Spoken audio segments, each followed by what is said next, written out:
Hello అండి. ఇవి నాటు బీరకాయలు మన టెర్రస్ గార్డెన్ మీద ఈ బీరకాయలని మనం ఈ విధంగా పండించుకోవచ్చు. బీరకాయలే కాదు, దొండకాయలు, సొరకాయలు అన్నీ పండించుకోవచ్చు. ఈరోజు మనం బీరకాయలని కోసుకుంటున్నాం. ఇవి చాలా టేస్ట్ ఉంటాయి. నాటు బీరకాయలు, ఆర్గానిక్ బీరకాయలు. ఎందుకంటే వీటి మీద ఎలాంటి మందులు మనము చల్లం కనుక హెల్త్ పాయింట్ ఆఫ్ వ్యూలో కూడా చాలా మంచిది. ఏం లేదు, మనము సింపుల్గా ఈ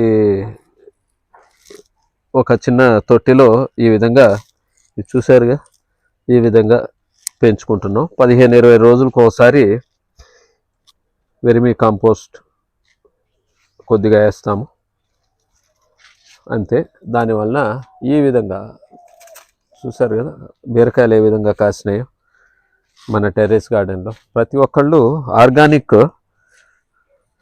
వెజిటేబుల్స్ కావాలంటే మనం ఈ విధంగా పండించుకుంటే ఆర్గానిక్ వెజిటేబుల్స్ని వాడుకోవచ్చు మన టెర్రస్ గార్డెన్ నుంచి. ఓకేనండి, ఈ వీడియో నచ్చితే లైక్ చేయండి, షేర్ చేయండి, సబ్స్క్రైబ్ చేయండి.